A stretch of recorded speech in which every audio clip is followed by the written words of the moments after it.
بسم الله الرحمن الرحيم إن الله وملائكته يصلون على النبي يا أيها الذين آمنوا صلوا عليه وسلموا تسليما اللهم صل على محمد وآل محمد بسم الله الرحمن الرحيم وأن فاطمة الزهراء عليها السلام بنت رسول الله قالت سمعت فاطمة أنها قالت دخل علي أبي رسول الله في بعض الأيام السلام عليك يا فاطمة فقلت عليك السلام قال إني أجد في بدني ضعفا فقلت له أعوذ بالله أبتع من الضعف فقال يا فاطمة ائتني بالكساء اليماني فغطيني به فأتيت بالكساء اليماني فغطيته به وسرت أنظر إليه وإذا وجهه يتلألأ كأنه البدر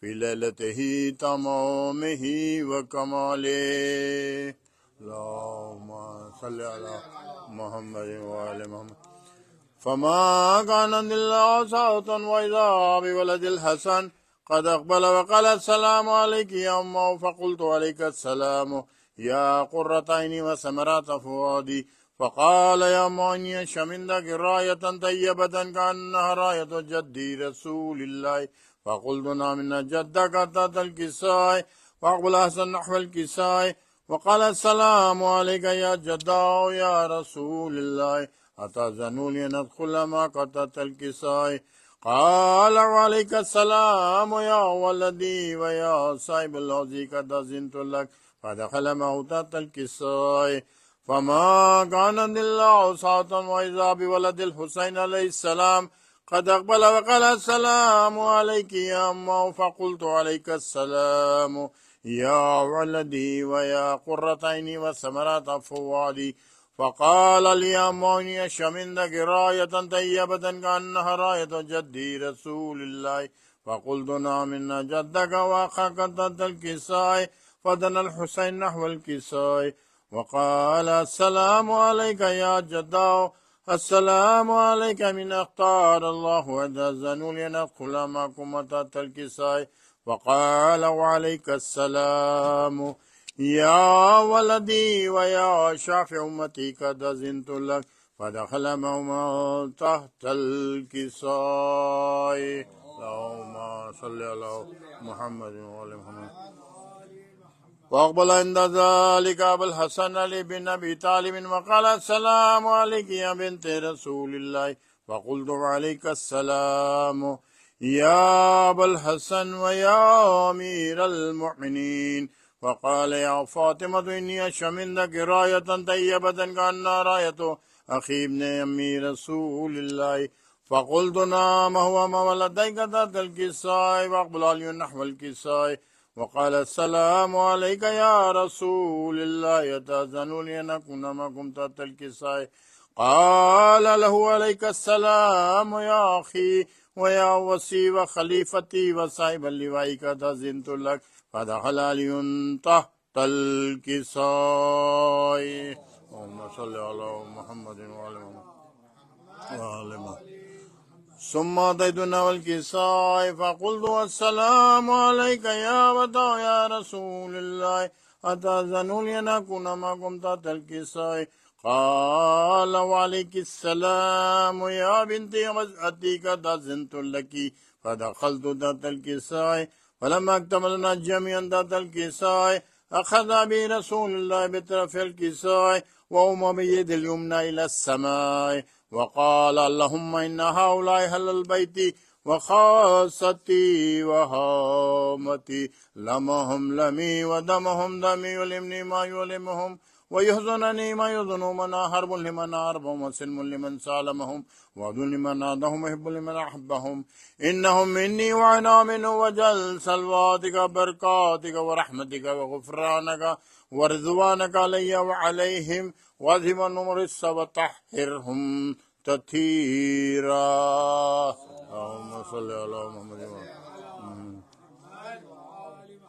فقال الله عز وجل يا ملائكتي ويا سكان السماوات إني ما خلقت السماء مبنية والأرض مدية ولا قمرا منيرا ولا شمسا مضيئة ولا فلكا يدور ولا بحرا يجري ولا فلكا يسري إلا في محبة هؤلاء الخمسة الذين هم تحت الكساء. فقال آمين جبرائيل يا رب ومن تحت الكساء. وقال عز وجل هم إلى البيت النبوة ومعدن الرسالة هم فاطمة وأبوها وبعلها وبنوها. اللهم صل على محمد. فقال جبرائيل يا رب أتأذن لنحمد الأرض لكون معهم سادسا. فقال لهم نعم قد أذنت لك. وهبط الأمين جبرائيل وقال السلام عليك يا رسول الله. علي لا يقرأك السلام يخصك بتحيتي والإكرام ويقول لك وعزتي وجلالي إني ما خلقت زمان مبنية ولا أرضا مدية ولا قمرا منيرا ولا شمسا مضيئة ولا فلكا يدور ولا بحرا يجري ولا فلكا يسري إلا لأجلكم ومحبتكم قد ليدخل معكم. فهل تأذنون يا رسول الله؟ وقال رسول الله وعليك السلام يا أمين وحي الله إنهم نعم قد أذنت لك. فدخل جبرائيل معنا تحت الكساء فقال الأب إن الله قد أوحى عليكم يقول إنما يريد الله ليذهب عنكم الرجس على البيت ويطهركم تطهيرا. اللهم صل على محمد وآل محمد. فقال علي لأبي يا رسول الله أخبرني ما لجلوسنا هذا تحت الكساء من الفضل عند الله.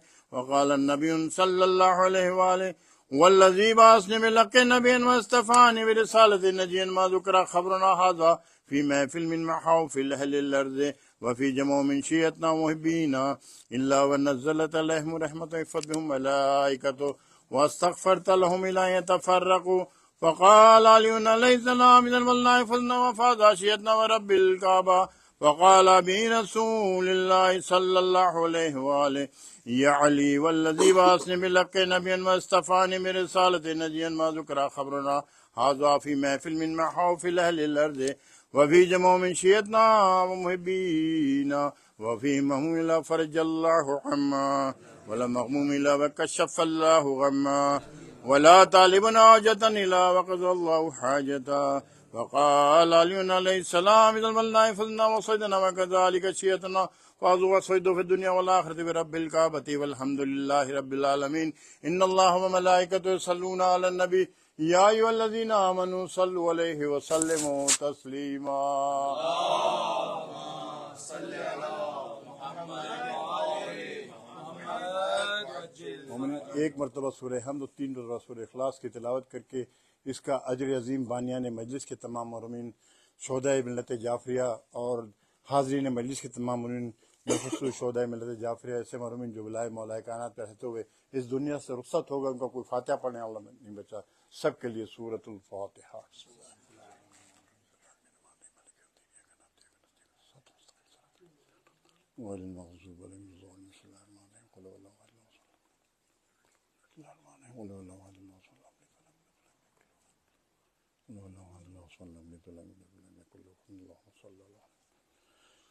پروردگار سورہ ہم سورہ اخلاص درود کے ثواب حق چاہتا معصوم تمام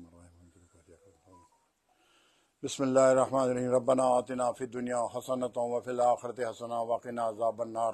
ان اللہ وملائکتہ یصلون علی النبی یا ایھا الذین آمنوا صلوا علیہ وسلموا تسلیما. اللہم صل علی محمد وآل محمد.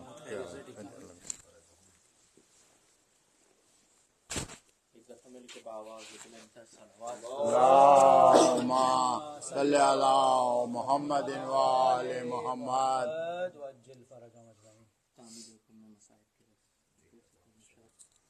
ایک دفعہ اور مل کے باواز اللہم صل علی محمد وآل محمد.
لاشائے اکبر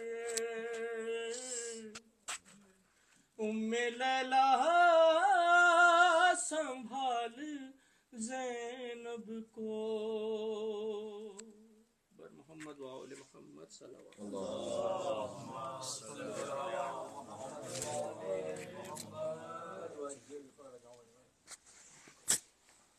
بر محمد وآل محمد صلوات صلی علی محمد وآل محمد.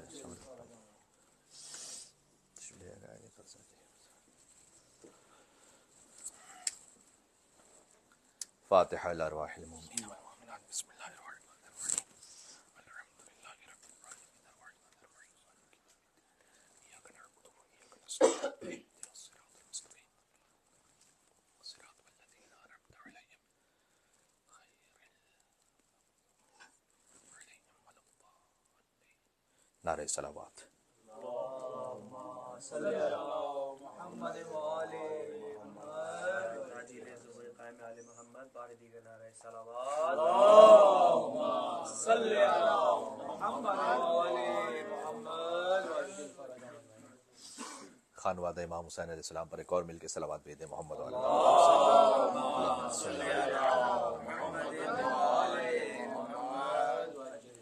اعوذ باللہ من الشیطان الرجیم. بسم اللہ الرحمن الرحیم. وبہ نستعین وہو خیر ناصر ومعین. والصلاة والسلام علی اشرف الانبیاء والمرسلین حبیب الہ العالمین رحمۃ للعالمین المخاطب بطہ ویاسین العبد المرتضى والنبی المجتبى والرسول المصطفى سیدنا ونبینا ومولانا بالقاسم محمد. اللهم صل على محمد.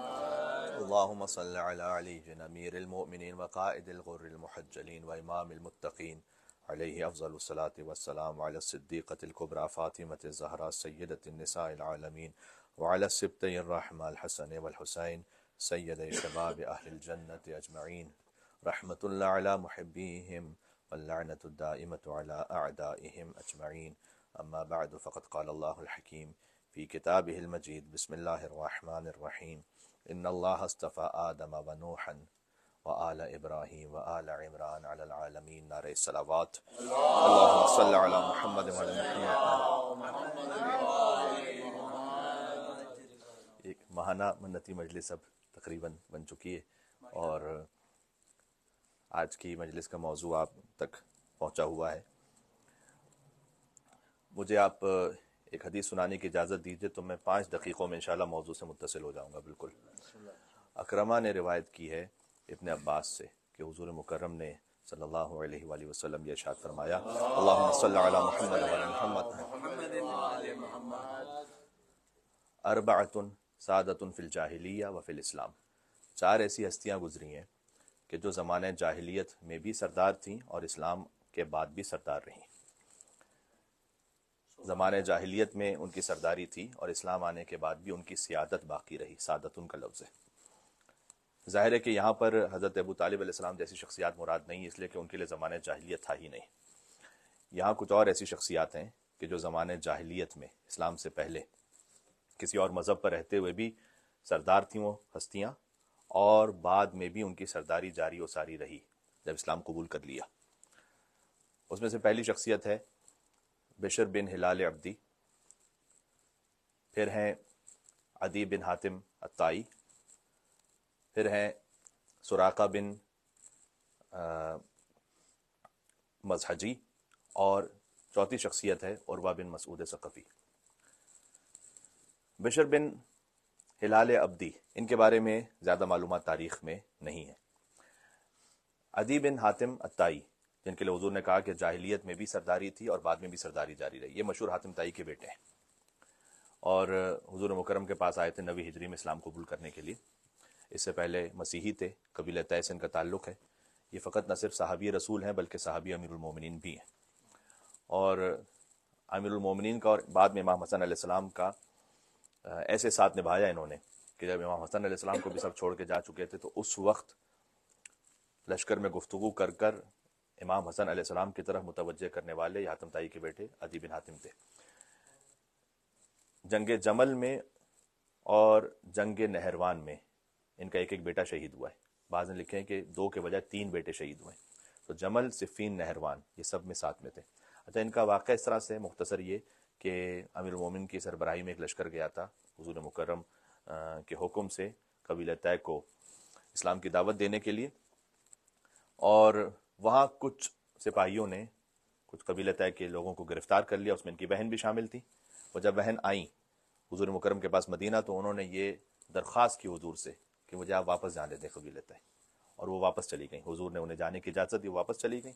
اور وہ بہن جب واپس پہنچی تو بھائی عدی بن حاتم سے یہ کہا کہ مجھے محمد کے اخلاق سے ایسا لگا کہ وہ سچا نبی ہے، تو اگر پہنچ جاؤ تو یہ آخرت کی سعادت ہے، اور اگر کم از کم دنیا کا ایک عادل بادشاہ ہے تو پہنچ جاؤ تو دنیا کی سعادت ہے. تو یہ اس بات کو سن کر پہنچے حضور مکرم کے پاس، اسلام قبول کیا، اور پھر امیر المومنین کے ساتھ رہے. امیر المومنین کے ساتھ ان کی محبت کا عالم یہ کہ جب جمل، صفین، نہروان گزر چکی ہے تو ایک مرتبہ معاویہ کے پاس یہ کسی طریقے سے پہنچے تو معاویہ نے تنزن ان سے یہ کہا کہ کہاں ہیں تمہارے بیٹے، جبکہ جانتا تھا کہ بیٹے شہید ہو چکے ہیں علی کی ہمراہی میں. کہا وہ بیٹے کہاں ہیں تمہارے؟ تو انہوں نے کہا کہ جمل و نہروان میں مارے گئے. کہ علی نے انصاف نہیں کیا تمہارے ساتھ، اپنے بیٹے حسن حسین تو بچا لیے اور تمہارے بیٹے مروا دیے. تو اس وقت عدی نے جواب دیا تھا کہ حقیقت ہے کہ میں نے علی کے ساتھ انصاف نہیں کیا، کہ میں اب تک زندہ ہوں اور علی شہید ہو گئے، میرے ہوتے ہوئے علی شہید ہو گئے، تو میں نے انصاف نہیں کیا علی بن ابی طالب علیہ السلام کے ساتھ. تو اس وقت معاویہ نے یہ پوچھا کہ یہ بتلاؤ کہ علی کے فراق میں تمہاری کیفیت کیسی ہے؟ کہ بالکل اس بے صبری ماں کی طرح کی جس کی گود میں اس کے جوان کا سر قلم کر دیا جائے.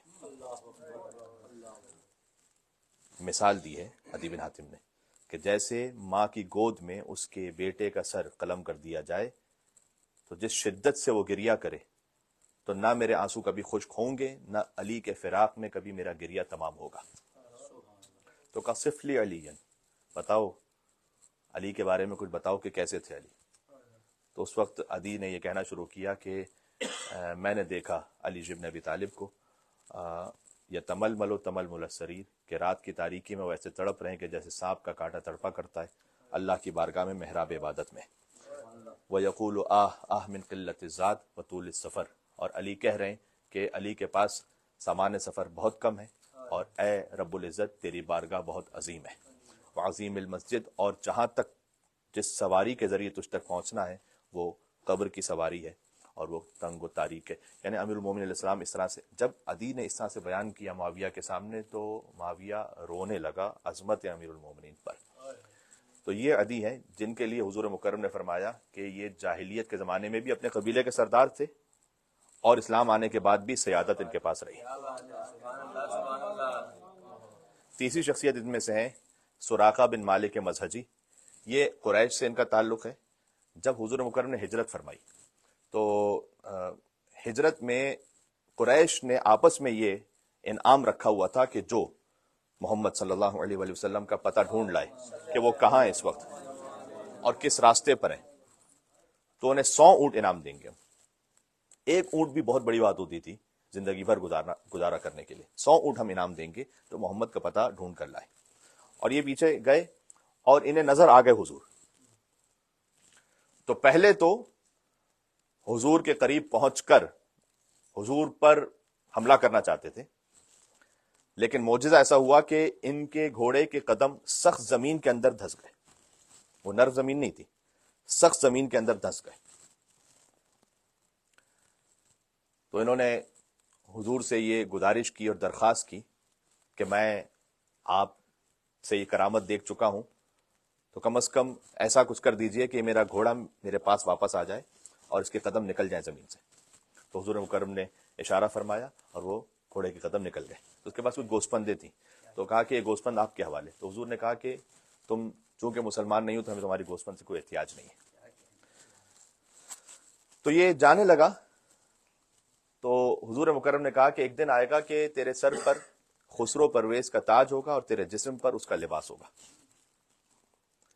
اس خاطر ہے کہ دوسری خلافت میں کہ جب ایران فتح ہوا تو وہاں سے جب تاج اور خسرو پرویز کے زیورات آئے تو خود بخود اس وقت کے خلیفہ نے انہیں دیے تھے.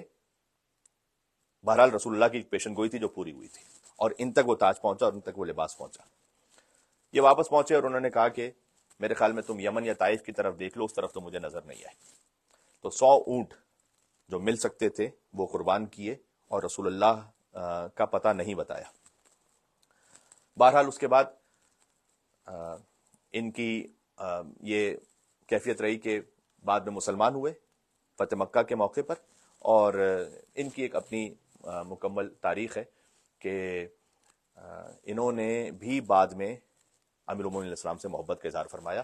تو 4 وہ ہستیاں ہیں کہ جو جاہلیت میں بھی سرداری پر تھیں اور بعد میں بھی سیادت رہی. 3 ہستیاں ہو گئی، بشر بن ہلال عبدی، عدی بن حاتم تائی، سراقہ بن مالک مزہجی، اور چوتھی شخصیت ہے عروہ بن مسعود ثقفی جو بی بی ام لیلہ کے دادا ہیں. یہ چوتھی شخصیت جن سے آج گفتگو ہماری ہے، عروہ بن مسعود ثقفی. عروہ بن مسعود ثقفی وہ ہیں جو بی بی ام لیلہ کے دادا ہیں، جد امجد ہیں. عروہ بن مسعود ثقفی، ان کا تعلق قبیلہ ثقیف سے ہے، اسی سے حضرت مختار ثقفی بھی ہیں، اور شجاعت میں بے مثال قبیلہ اور خوبصورتی اور حسن و جمال میں بھی بے مثال. یہ مسلمان ہوئے ہیں حضور مکرم کے پاس آ کر 9ویں ہجری میں. 9ویں ہجری وہ ہے کہ جب مباہلہ ہوا ہے، اس کو کہتے ہیں عام الوفود، ایئر آف ڈیلیگیشنز. تو بہت سارے وفود آتے تھے حضور کے پاس، ان میں سے ان کا وفد بھی آیا تھا. اور جب ان کا وفد آیا، ان کی شان یہ ہے اور ان کا چہرہ ایسا ہے کہ حضور مکرم ان کے چہرے کو دیکھ کر کہا کہ جب آسمانوں پر مجھے حضرت عیسیٰ علیہ السلام کا چہرہ دکھلایا گیا تو وہ بالکل ہم شبیہ ہے عروہ بن مسعود ثقفی کے. علی اکبر خود ہم شکل رسول ہیں اور ان کے جد ہم شکل مسیح عیسیٰ ابن مریم ہیں. تو خوبصورتی ان کی اس انداز سے. جب حضور کے پاس یہ پہنچے تو اسلام قبول کیا انہوں نے حضور کی خدمت میں پہنچ کر، اور حضور نے کہا کہ واپس نہ جاؤ اس لیے کہ تمہیں شہید کر دیا جائے گا. تو انہوں نے اس بات کا اصرار کیا کہ یا رسول اللہ مجھے واپس جانے دیجیے اور اپنے قبیلے میں آپ کا پیغام پہنچانے دیجیے. تو یہ اس اصرار پر واپس گئے اور ایک پہاڑی پر چڑھ کر انہوں نے جب تبلیغ شروع کی تو پہلی تبلیغ میں انہیں تیر مارا گیا جو ان کی گردن پر لگا اور وہیں پر ان کی شہادت واقع ہو گئی. یعنی جب شہید ہونے والے تھے تو طائف میں کچھ اصحاب رسول ہیں جنہیں دفن کیا گیا تھا. انہوں نے کہا کہ مجھے انہی کے ساتھ ان کے پہلو میں دفن کر دیا جائے، تو یہ ان کے پہلو میں دفن ہو گئے. ان کا ازدواج بعض جگہوں پہ لکھا ہوا ہے کہ زینب جو کہ ابو سفیان کی ایک بیٹی تھی ان کے ساتھ ہوا، اور تھوڑا سا آپ کو تعجب ہوگا اس لیے کہ ہمارے یہاں کامن نہیں ہے. بہرحال ان کی ایک اور اولاد سے، ان کی اور ایک اور زوجہ سے بظاہر ایسا لگتا ہے کہ ایک بیٹا ہے جس کا نام ہے ابو مرہ.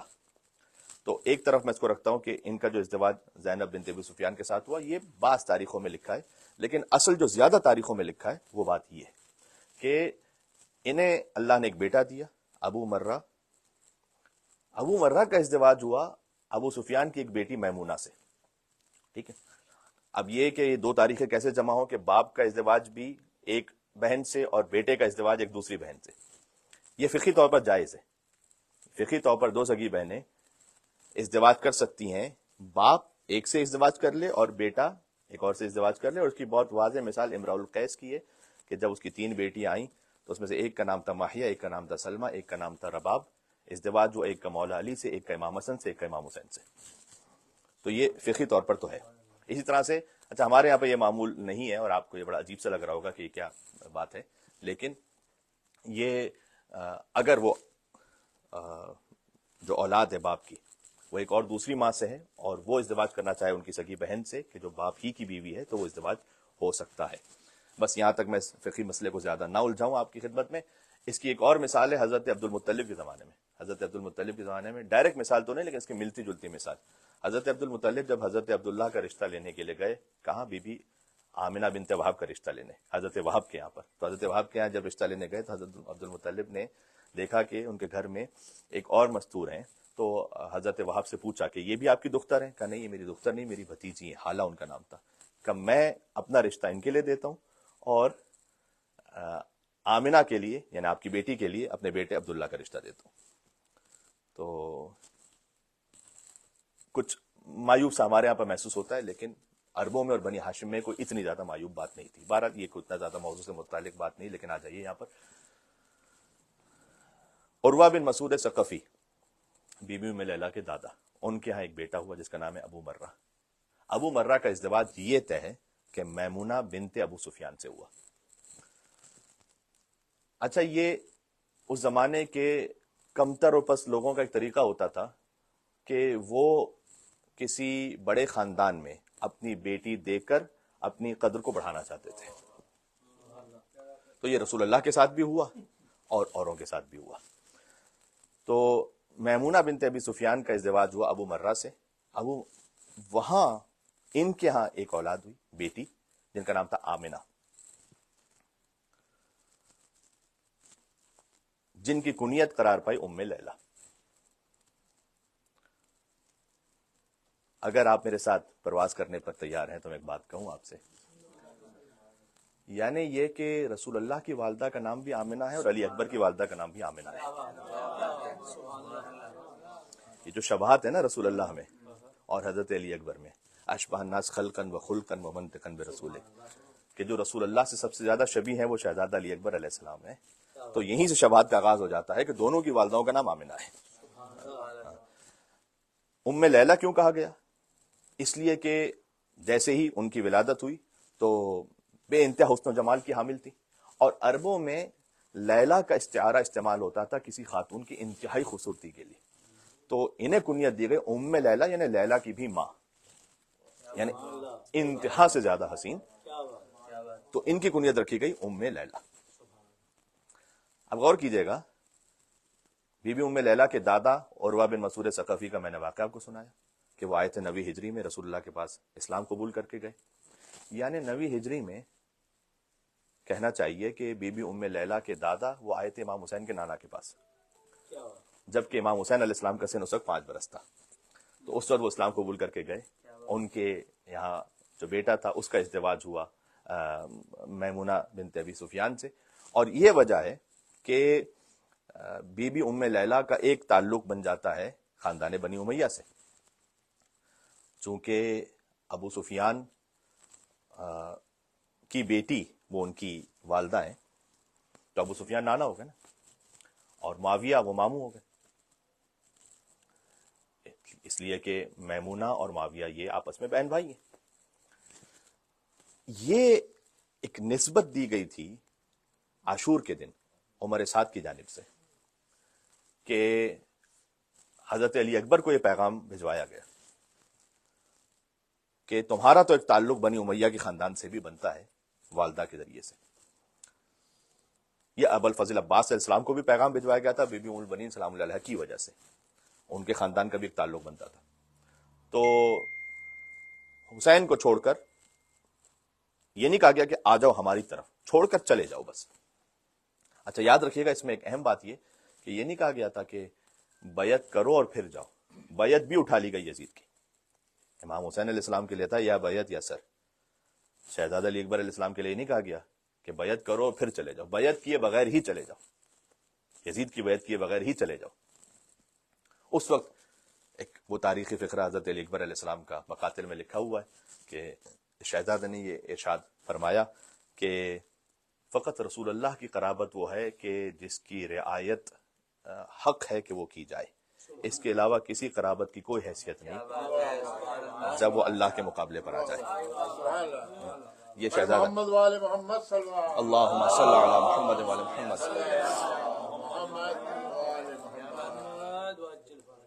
جب شہزادے کی ولادت ہوئی تو تاریخ میں لکھا ہے کہ ما رویا ابو عبداللہ الحسین علیہ السلام افرح من ذالک اليوم، کسی نے حسین ابن علی کو علی اکبر کی ولادت کے دن سے زیادہ خوش اور فرحت کے ساتھ نہیں دیکھا تھا.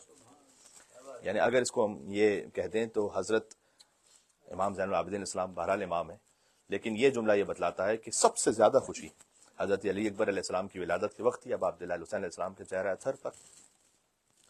گویا شاید یہ کہا جا سکتا ہے کہ ولایت سے بھی زیادہ عزیز تھے حضرت علی اکبر علیہ السلام امام حسین علیہ السلام کو.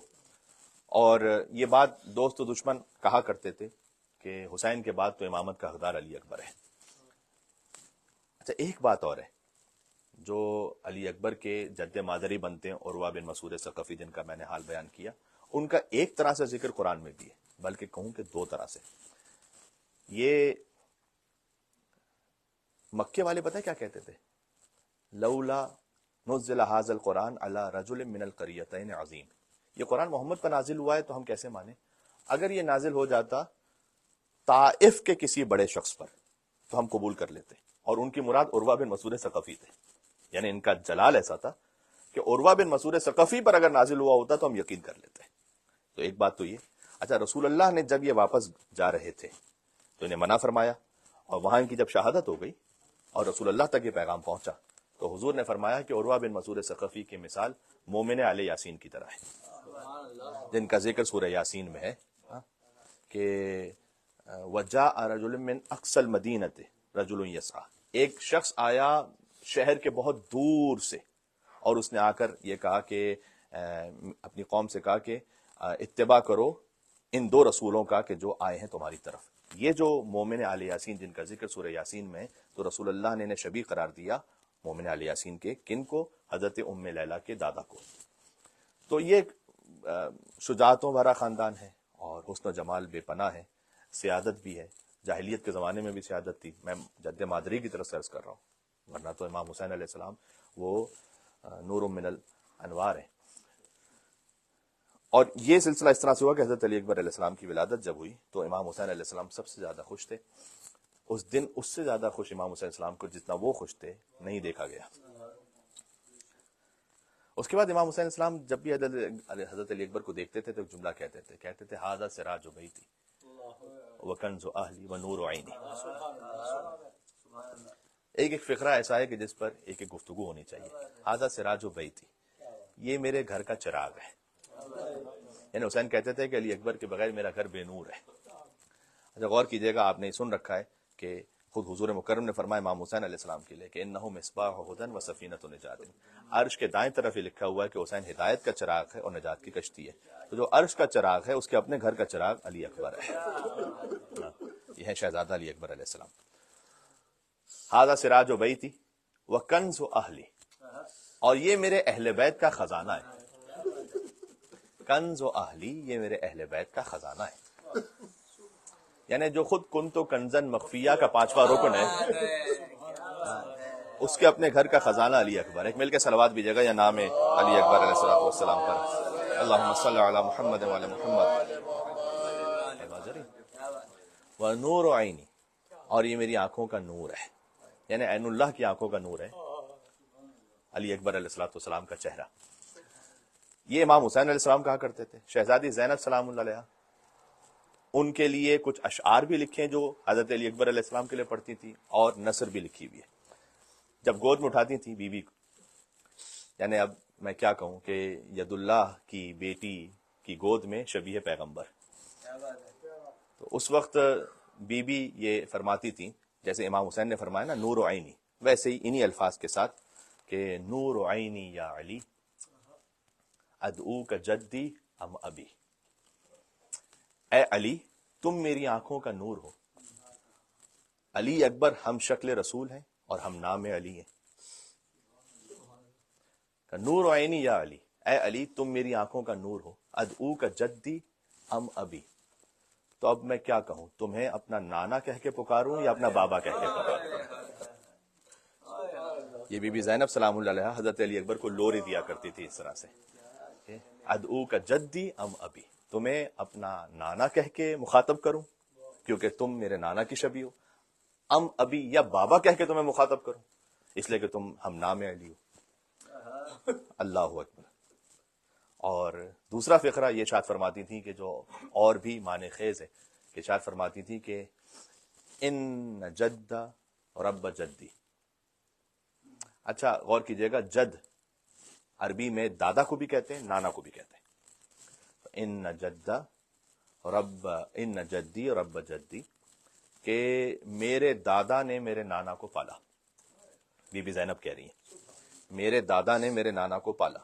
اب یہ فقرہ آپ کے لیے تو نامانوس نہیں ہونا چاہیے. یعنی حضرت ابو طالب علیہ السلام نے جو بی بی زینب کے دادا ہیں انہوں نے پالا بی بی زینب کے نانا کو جو رسول اللہ ہیں. ان جدی رب جدی، اللہ اکبر، کہ میرے جد نے میرے جد کو پالا، یعنی میرے دادا نے میرے نانا کو پالا. وَإِنَّ جَدِّي رَبَّ أَبِي، اور میرے نانا نے میرے بابا کو پالا. وَأَنَا أَفْتَخِرُ أَنْ أَرْبُوَ كِلَيْهِمَا، اور میرا افتخار یہ ہے کہ میں ایک کو پال کر دونوں کو پال رہی ہوں.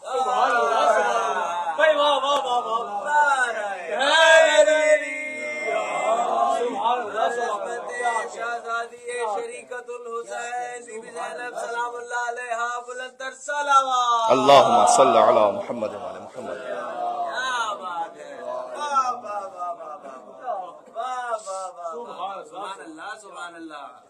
یہ نسبت سمجھ میں آ رہی ہے آپ کو؟ تو شہزادے میں پنجتن پاک کی ساری نسبتیں جمع ہو جاتی ہیں. ہم شکل رسول ہیں، ہم نام علی ہیں. دسترخوان امام حسن کا وہ میراث میں ملا شہزادہ علی اکبر علیہ السلام کو، اس لیے کہ امام حسن علیہ السلام کے بعد امام حسن کے دسترخوان کو جاری و ساری رکھا شہزادہ علی اکبر علیہ السلام نے.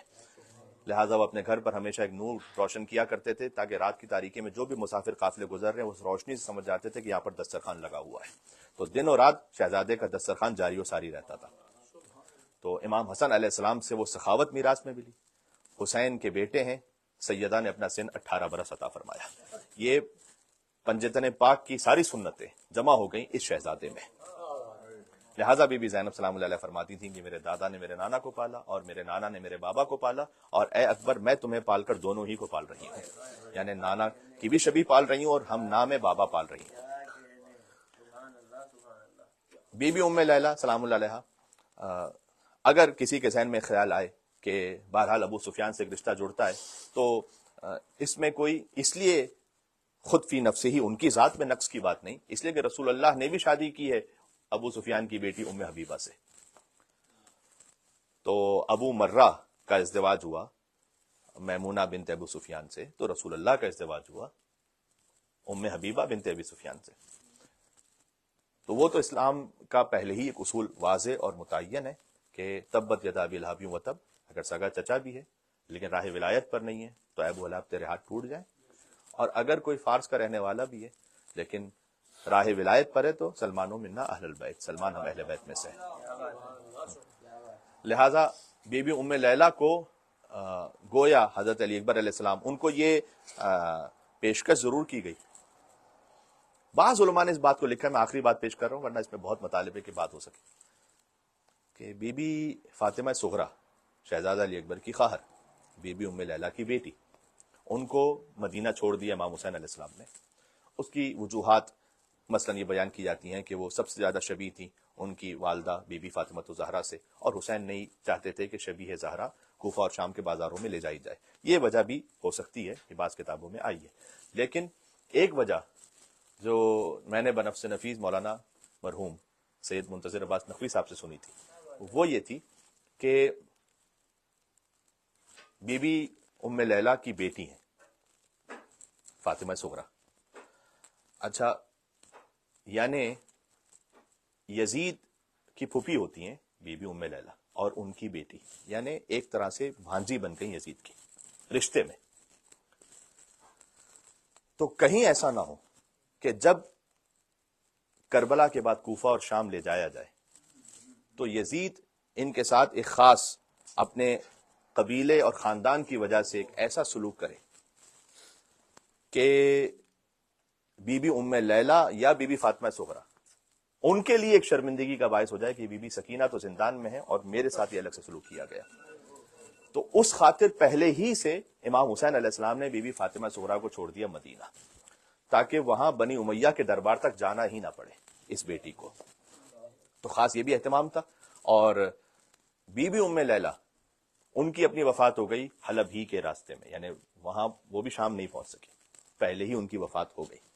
اور یہ بڑا سخت تھا امام سجاد علیہ السلام کے لیے کہ قیدیوں میں سے ایک بی بی کی وفات ہو جائے اور درمیان ہی میں امام کو کفن و دفن کا اہتمام کرنا پڑے.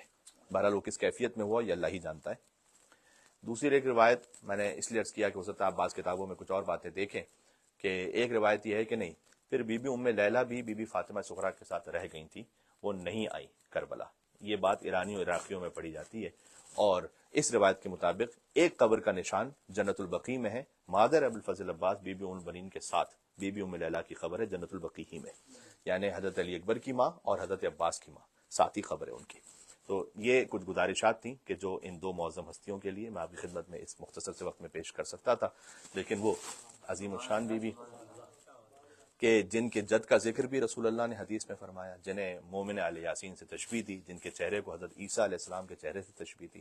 پھر بی بی ام لیلہ کی ولادت اس طرح سے ہوئی کہ آمنہ ان کا نام قرار پایا، کنیت ام لیلہ قرار پائی. علی اکبر اللہ سبحانہ وتعالیٰ نے عطا فرمایا. اور جہاں سے عباس اور علی اکبر گزر جاتے تھے تو مدینہ والے اپنے تمام کام چھوڑ کر فقط ان کے رخ انور کی زیارت کے لیے کھڑے ہو جاتے تھے، اور ہجوم ہوتا تھا، اہل مدینہ کو ہجوم ہوتا تھا جہاں سے عباس اور علی اکبر ایک ساتھ گزر جائیں. یہ ہے حسین کے علی اکبر. میں نے خطبے میں ایک آیت پڑھی تھی، ان اللہ اصطفى آدم و نوحا و آل ابراہیم و آل عمران علی العالمین. یہ وہی آیت ہے جو امام حسین نے اکبر کو بھیجتے ہوئے پڑھی کہ اللہ نے چن لیا ہے آدم، نوح، آل ابراہیم اور آل عمران کو تمام عالمین پر. میں آپ سے ایک بات عرض کرتا ہوں، یہ آپ نے سن رکھا ہے واقعہ کہ امام حسین علیہ السلام راہ کربلا میں جب تھے تو ایک زین پر سر دے کر آرام فرما رہے تھے کہ دفعتاً بیدار ہوئے اور فرمایا کہ انا للہ و انا الیہ راجعون، کلمہ استرجاع پڑھا. بلکہ امام نے پوری آیت پڑھی، وبشر الصابرین الذین اذا اصابتهم مصیبہ قالوا انا للہ و انا الیہ راجعون. اس وقت علی اکبر علیہ السلام ساتھ ساتھ تھے. علامہ نقن صاحب یہ فرماتے ہیں کہ یہ واقعہ یہ بتلاتا ہے کہ حضرت علی اکبر علیہ السلام گویا سائے کی طرح امام حسین علیہ السلام کے ساتھ ہر وقت ہی ہوا کرتے تھے. اس لیے کہ جب وہ سو بھی رہے تھے اور جیسے ہی امام حسین علیہ السلام نے آنکھیں کھولی اور فرمایا کہ انا للہ و انا الیہ راجعون، تو علی اکبر علیہ السلام وہاں ساتھ موجود تھے. تو فوراً پوچھا کہ بابا اس وقت یہ کلمہ استرجاع پڑھنے کا کوئی خاص سبب ہے؟ تو امام نے فرمایا کہ بیٹا میں نے خواب میں دیکھا ہے کہ یہ قافلہ موت کی طرف آگے بڑھ رہا ہے. یہاں علماء نے لکھا ہے کہ کیا ضرورت ہے ایک باپ کو اپنے بیٹے سے اس خواب کو ذکر کرنے کی کہ یہ قافلہ موت کی طرف آگے بڑھ رہا ہے. اس کا جواب یہ ہے کہ اگر ابراہیم نے اپنا خواب اسماعیل سے ذکر نہ کیا ہوتا تو شاید خلیل کربلا بھی ذبیح کربلا سے اپنا خواب ذکر نہ فرماتے. تو ابراہیم علیہ السلام نے جیسے اسماعیل سے خواب ذکر کیا تھا، اس لیے کہ اگر وہ خواب ذکر نہ کرتے تو فقط کارنامہ ابراہیمی کہلاتا، کارنامہ ابراہیمی اور اسماعیلی نہ کہلاتا. اسماعیل علیہ السلام ابراہیم چاہتے تھے کہ ان کے بیٹے کو اس فضیلت میں شریک کر لیں، اس لیے اس خواب کا ذکر کیا. اور جب علی اکبر علیہ السلام نے یہ پوچھا کہ اولسنا علی الحق، کیا ہم حق پر نہیں ہیں، یہ گویا ویسا ہی سوال ہے کہ جو اسماعیل نے ابراہیم سے پوچھا. اگر ہم حق پر ہیں تو پھر شہزادہ علی اکبر نے جو مکمل جملہ کہا وہ یہ کہا کہ پھر لا نبالی، ہمیں فرق نہیں پڑتا کہ موت ہم پر آ کے رہے یا ہم موت پر جا کے رہے.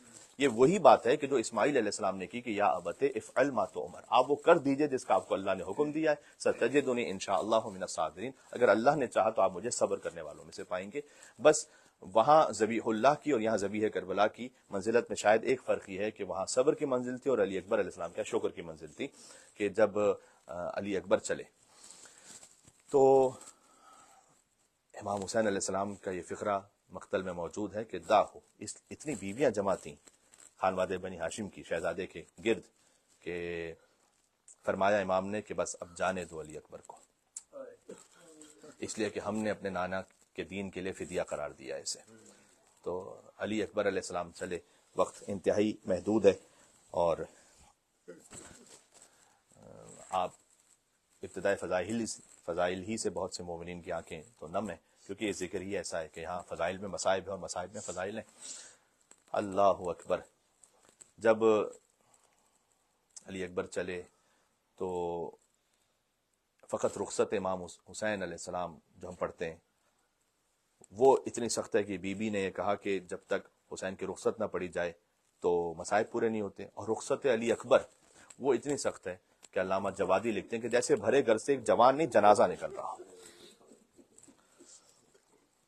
علی اکبر کے برچھیاں بھی ماری گئیں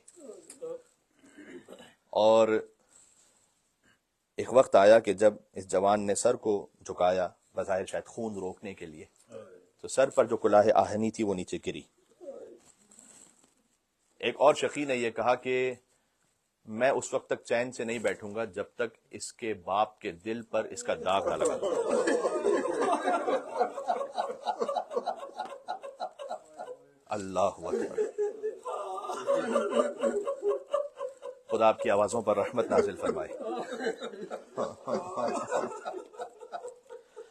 جیسے ہی علی اکبر کے سر پر تلوار لگی، آپ نے فقط برچھی کا سن رکھا ہے، لیکن مقاتل میں یہ ہے کہ علی اکبر کی پشت سے ان کے سر پر ایسی تلوار ماری گئی کہ تقریباً وہ نگاہوں تک آ گئی، اور خون جاری ہوا، اور خون ایسے جاری ہوا کہ علی اکبر کی سواری کی آنکھوں میں خون آ گیا. لہذا وہ اکبر کو لے کر اس طرح سے دشمنوں میں گھر گیا. فَقَطَّعُوهُ بِسُيُوفِهِمْ إِرْبًا إِرْبًا. یہ فقرہ ہمارے یہاں مصائب میں کم بیان ہوتا ہے شہزادہ علی اکبر کے، لیکن یہ تمام مقاتل نے لکھا ہوا ہے کہ فَقَطَّعُوهُ، انہوں نے یعنی یزیدیوں نے علی اکبر کو ٹکڑے ٹکڑے کرنا شروع کیا. بِسُيُوفِهِمْ، اپنی تلواروں سے، إِرْبًا إِرْبًا، یہاں تک کہ مکمل ٹکڑے ٹکڑے کر دیا، یعنی جسم کٹا ہوا تھا شہزادہ علی اکبر علیہ السلام کا. اللہ اکبر. آج حاج آغا رضا سراج ایک قدیمی مداح تھے تہران میں. وہ جب شہزادہ علی اکبر کے مصائب پڑھتے تھے تو اس جملے کو سمجھانے کے لیے کہتے تھے کہ اپنے پاس ایک تسبیح نکال کر وہ کہتے تھے کہ فرض کیجئے کہ ایک تسبیح میں آپ کی جانب پھینک دوں تو یہ تسبیح تلاش کرنا بڑا آسان ہے، لیکن تسبیح کو توڑ کر اگر پھینک دوں تو دانے بکھر جائیں گے. بس ویسے ہی حسین علی اکبر کے جسم کے ٹکڑے تلاش کرتے رہے. اللہ اکبر، اللہ اکبر. امام حسین علیہ السلام کیسے پہنچے شہزادے تک؟ ویسے، معاف کیجیے گا مجھے یہ جملہ آپ کے دل پہ لگے گا، ویسے کہ جیسے کوئی اندھا راستہ تلاش کر رہا ہو. ولدی یا علی، ولدی یا علی، ادعونی یا بنی، اے میرے لال مجھے آواز دو، اے میرے لال مجھے پکارو. حسین اس کیفیت میں شہزادے کے پاس پہنچے، اور شہزادے کے پاس 3 مرتبہ حسین نے اپنا رخسار علی اکبر کے رخسار پر رکھا، اور 3 مرتبہ ایک فقرہ ارشاد فرمایا. آپ کی صدائیں بلند ہیں، اس کے بعد کچھ کہنے کی ضرورت نہیں ہے. جو کچھ مقاتل میں ہے وہ میں آپ کی خدمت میں پڑھ دوں. فوضع خدہ علی خدہ، حسین نے آہستہ آہستہ اپنا رخسار رکھا علی اکبر کے رخسار پر، اور پہلا فقرہ کا وعلی الدنیا بعدک العفا. اے بیٹا، جس دنیا میں تم نہ ہو اس دنیا پر خاک ہے بیٹا علی اکبر.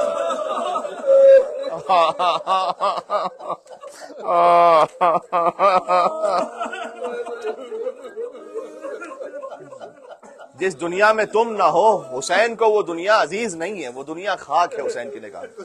پھر حسین نے سر اٹھایا اور پھر واپس چہرہ رکھا اپنا علی اکبر کے رخسار پر، اور فرمایا کہ قطع اللہ رحمک. عمر سعد سے کہا کہ تو نے میرے بیٹے کو مارا ہے، اللہ تیری نسل کو منقطع کر دے. اتنا شاق تھا امام حسین علیہ السلام پر یہ. اور تیسرا جملہ، اس سے زیادہ مصائب کی کوئی انتہا ہو نہیں سکتی. پھر امام نے رخسار رکھا اور فرمایا کہ لقد استرحت من ہم الدنیا، اے بیٹا اکبر تم تو دنیا کے غم سے آزاد ہو گئے. بقی ابوک وحیدا فریدا غریبا، تو باپ کو بالکل تنہا اور اکیلا چھوڑ گئے. یہ وہ وقت ہے کہ جب مقتل میں لکھا ہوا ہے کہ اشرفت علیہ الموت. حسین ایسا لگتا تھا کہ موت بالکل قریب ہے اب عبداللہ حسین علیہ السلام کے. اور جو حسین نے تیسری مرتبہ رخسار رکھا ہے تو اب حسین سر اٹھائیں گے یا نہیں اٹھائیں گے نہیں معلوم ہے، کہ ایسا نہ حسین کی روح پرواز کر جائے. یہ وہ واحد موقع ہے کہ بی بی زینب سلام اللہ علیہ خیمے سے کہ اگر بی بی زینب نہ آتی تو حسین جان دے دیتے لاش علی اکبر علیہ السلام. میں آپ کو فقرہ سناؤں مقتل میں کیا ہے. بی بی زینب سلام اللہ علیہ آئیں اور بھائی کو تسلی دیتے وقت وانکبت علیہ، بی بی نے اپنے آپ کو پورا چادر کے ساتھ گرا دیا علی اکبر کے لاشے پر. گویا بی بی زینب نہیں چاہتی تھی کہ اب مزید حسین علی اکبر کا لاشا دیکھیں، اکبر کا لاشا چھپ جائے، لہذا بی بی زینب نے اپنے آپ کو مکمل علی اکبر کے لاشے پر ڈھانپ لیا اور آواز دی، اے بنی ہاشم کے بچوں آؤ اور علی اکبر کا لاشا اٹھاؤ. چھوٹے چھوٹے بچے خیمے سے باہر نکلے. زینب نے حسین کو لاشا نہیں اٹھانے دی. چھوٹے چھوٹے بچے تھے کہ جو اکبر کا لاشا لے کر جا رہے تھے، اور حسین ان کے پیچھے پیچھے یا علی کہتے ہوئے چلتے تھے. اللہ جانے اپنے بابا حیدر کرار علی کو پکار، یا اپنے بیٹے علی اکبر سے کہتے ہیں اے علی، اے علی، اے علی. وَسَيَعْلَمُ الَّذِينَ ظَلَمُوا آلَ مُحَمَّدٍ أَيَّامُ انقلب ينقلبون. السلام علی الحسین. زیارت عاشورہ میں 2 بار سلام ہے علی اکبر پر، 2 بار. آپ غور فرمائیے، السلام علی الحسین وعلی علی ابن الحسین، یہ سلام ہے. وعلی اولاد الحسین، پھر سلام ہے. حسین کی اولادوں پر مجموعی سلام ہے، اور پھر خاص علی اکبر پر وعلی علی ابن الحسین. کیا شان ہے اس شہزادے کی کہ ان پر سلام بھی جدا ہے، ان کی زیارت وارثہ میں زیارت بھی جدا ہے، ان کی قبر بھی تمام شہیدان کربلا سے جدا ہے، اور حسین کی ذریعہ مطہر کے اندر ہے. لہذا شش گوشہ ذریعہ امام حسین کی، اس لیے کہ حسین کی پائنتی آج بھی علی اکبر موجود ہیں اور اسی ذریعہ مطہر میں مدفون ہے. السلام علی الحسین وعلی علی ابن الحسین وعلی اولاد الحسین وعلی اصحاب الحسین. یا حسین یا حسین یا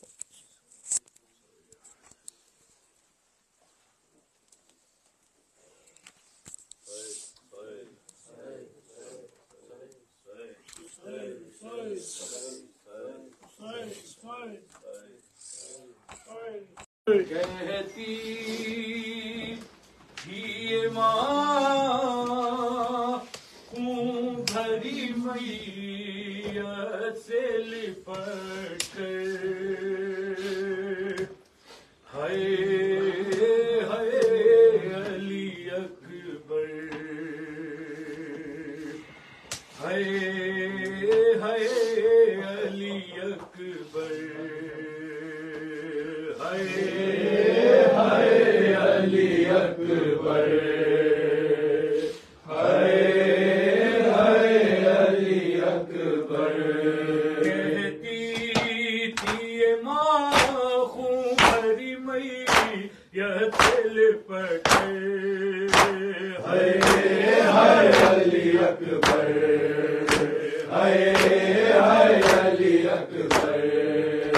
تم ہی چھیاں لے لے کے جو دم توڑ رہے ہو، تم ہی چھیاں لے لے کے جو دم توڑ رہے ہو.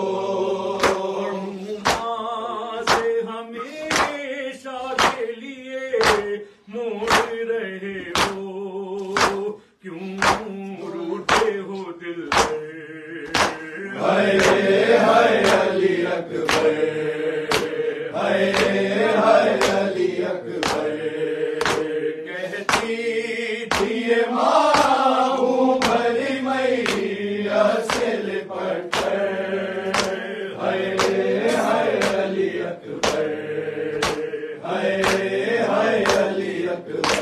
ارمان تھا پہنا انگی پوشاک شاہانی، ارمان تھا پہنا انگی پوشاک شاہانی، اور افسوس کے راس آئی نہ تجھ کو یہ جوانی، کیسا تھا مقدر.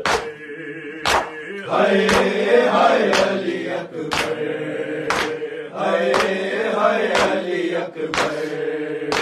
کہتی تھی یہ ماں خون بھری میت سے لپٹ کر، ہائے ہائے علی اکبر، ہائے ہائے علی اکبر.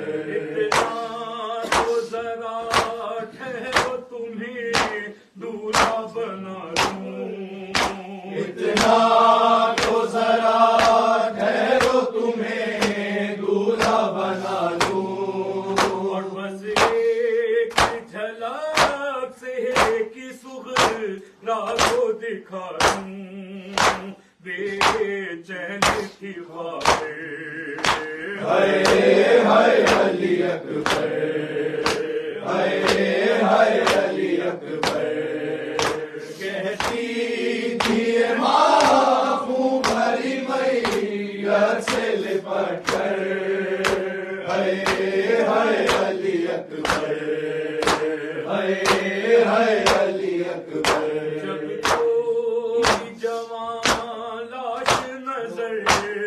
جاتی ہے محشر، جب کوئی جوان لاش نظر آتی ہے محشر، اور ایک یاد سوئے کرب و بلا جاتی ہے محشر، دل روتا ہے کہہ کے ہائے ہائے علی اکبر، ہائے ہائے علی اکبر، حسین حسین حسین حسین حسین حسین حسین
سلام